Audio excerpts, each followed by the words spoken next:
तो welcome back बच्चों, कैसे हैं आप लोग। उम्मीद करता हूं आप लोग बहुत अच्छे होंगे और आपके 10th बोर्ड एग्जाम की तैयारी भी बहुत अच्छे से चल रही होगी। बच्चों, आज की इस वीडियो का टॉपिक है पाइथागोरस थ्योरम और आज हम लोग डिटेल में स्टडी करने वाले हैं पाइथागोरस थ्योरम पर।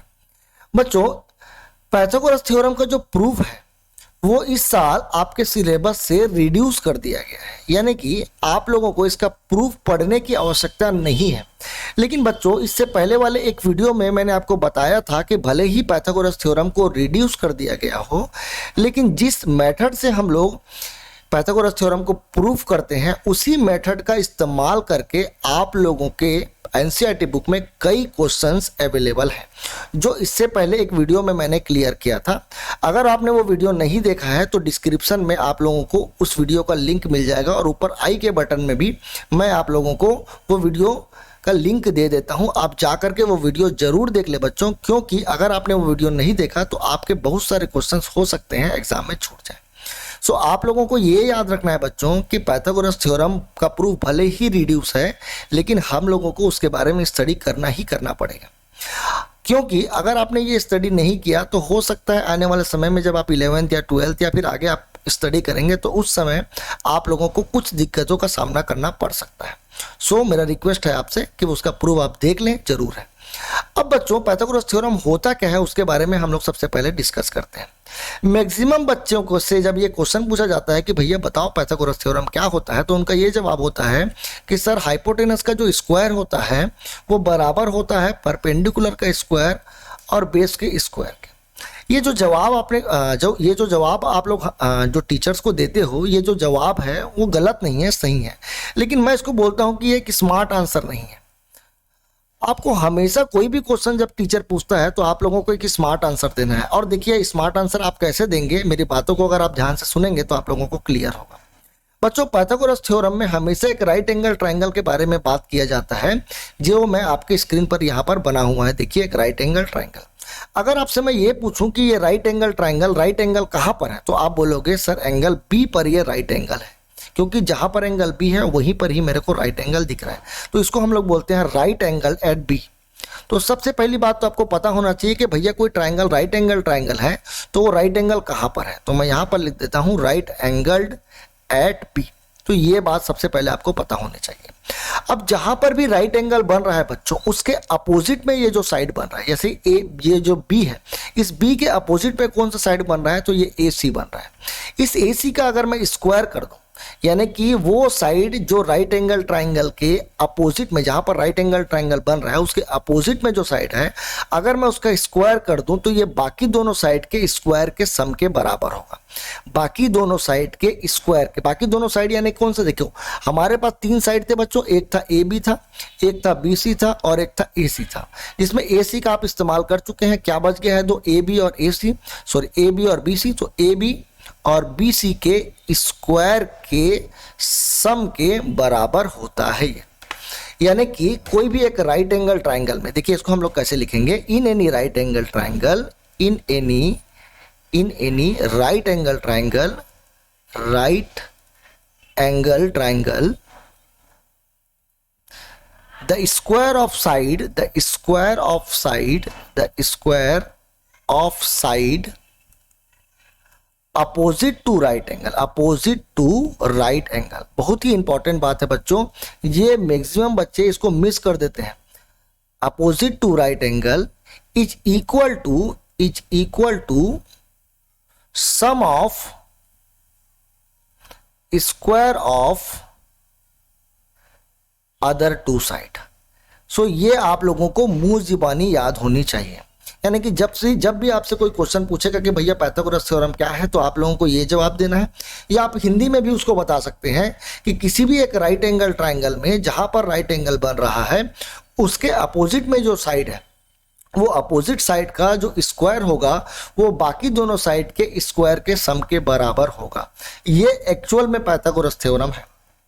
और आप लोग जो जवाब देंगे हाइपोटेनस का square is equal to perpendicular का स्क्वायर प्लस बेस का स्क्वायर, ये जवाब हम लोग 9th क्लास तक देंगे तो ठीक है। जहां पर आप 10th क्लास में पहुंचेंगे तो 10th क्लास के बाद जब भी आपसे कोई पाइथागोरस थ्योरम पूछे तो आप लोग यही जवाब देंगे कि किसी भी एक राइट एंगल ट्राइंगल में जहां पर राइट एंगल बन रहा है उसके अपोजिट में ये जो साइड है उस साइड का अगर मैं स्क्वायर कर दूं तो वो बाकी दोनों साइड के स्क्वायर के सम के बराबर होता है। सो ये बात आप लोगों को याद होनी चाहिए, चाहे आप इंग्लिश में याद करें चाहे आप हिंदी में याद करें।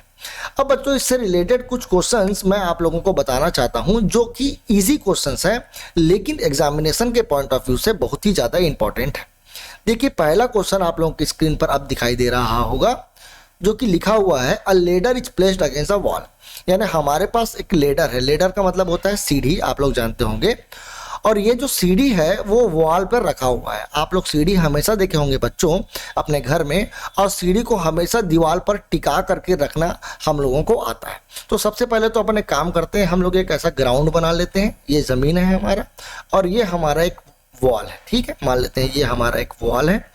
और हम लोग लेडर कैसे प्लेस करते हैं बच्चों, लेडर हम लोग इस प्रकार से प्लेस करते हैं। तो ये मैंने एक लेडर लगा दिया है। मान लो लेडर का जो लेंथ है बच्चों उसको कुछ मान लेते हैं हम लोग ए बी के मान बराबर है। मान लो ये लेडर का लेंथ है और यहाँ पर ये जो फुट है इसको हम लोग बोलते हैं फुट। ये किसका फुट है, तो ये इस वॉल का फुट है। ये किसका फुट है, तो ये इस लेडर का फुट है, ठीक है। सो वॉल का फुट ये हो गया, लेडर का फुट ये हो गया। अब देखिए ये पॉइंट को मैं नाम दे देता हूं चलो कुछ समय के लिए सी।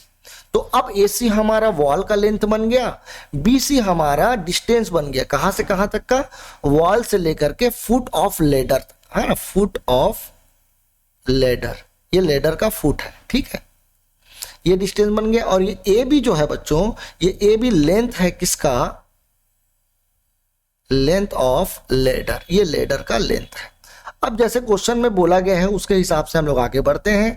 अ ladder is placed against a wall such that its foot is at distance of 2.5 metre from the wall. यानी कि जो इसका फुट है वो इस वॉल से कितने दूरी पर है, बोला है 2.5 दूरी पर है बोला। यानी कि B से लेकर के C तक का जो डिस्टेंस है वो कितना दिया गया है, 2.5 के बराबर दिया गया है।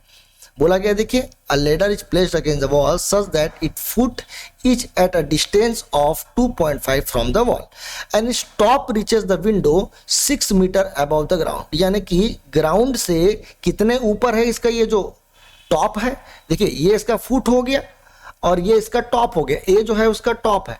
तो ये जो टॉप है वो ग्राउंड से कितने डिस्टेंस पर है, तो ये डिस्टेंस पर है 6 मीटर डिस्टेंस पर है। अब आगे में बोला गया है बच्चों find the length of ladder. Ladder का लेंथ हम लोगों को फाइंड करने के लिए बोला गया है। सो लेडर का लेंथ हम लोग कैसे फाइंड करेंगे, तो देखिए हम लोगों के सामने एक राइट एंगल ट्राइंगल बना हुआ है, ये एक राइट एंगल ट्राइंगल है। Here triangle ABC is a right angle triangle, ये एक राइट एंगल ट्राइंगल है। अगर ये राइट एंगल ट्राइंगल है तो उस कंडीशन में हम लोग पाइथागोरस थ्योरम अप्लाई कर सकते हैं। और पाइथागोरस थ्योरम क्या बोलता है, पाइथागोरस थ्योरम ये बोलता है कि जहां पर भी राइट एंगल बन रहा है उसके अपोजिट में जो साइड है, यानी कि AB जो है इस बार अपोजिट में दिख रहा है, उसका जो स्क्वायर है वो बाकी दोनों साइड के स्क्वायर के सम के बराबर होगा। यानी ये बराबर हो जाएगा AC square plus BC square के। अब ये AB का लेंथ हम लोगों को निकालना है, यानी कि लेडर का लेंथ हम लोगों को निकालना है।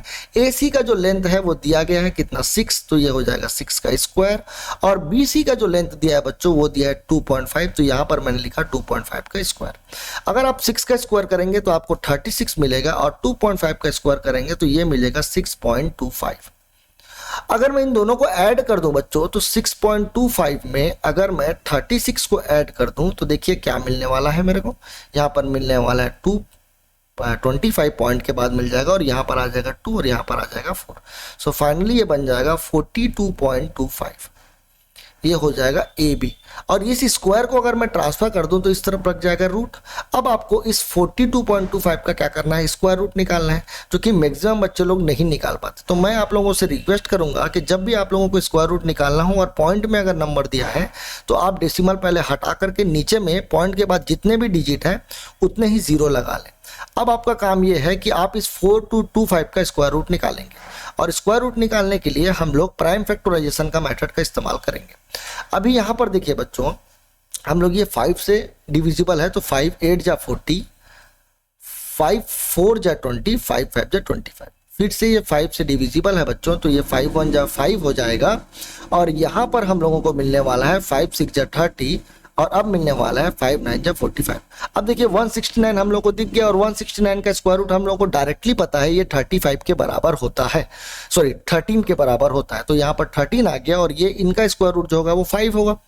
तो 5 × 13 करेंगे तो ये बन जाएगा 6.25, सॉरी 65 अपॉन में इस 100 का स्क्वायर रूट निकालोगे तो हो जाएगा 10, और फाइनली जो आंसर आने वाला है वो 6.5 मीटर आने वाला है। सो ए बी का जो वैल्यू है, यानी कि जो लेंथ ऑफ लेडर है वो किसके बराबर है, 6.5 मीटर के बराबर है। तो बच्चों इस तरीके का क्वेश्चन आपसे एग्जामिनेशन में पूछा जा सकता है, जिसमें लेडर के बारे में बात किया जाएगा और लेडर को एक वॉल में क्या किया जाएगा, प्लेस किया जाएगा। आप लोगों को पता होना चाहिए कि फुट ऑफ लेडर क्या होता है, टॉप ऑफ लेडर क्या होता है और लेंथ ऑफ लेडर क्या होता है, ये आप लोगों को पता होना चाहिए।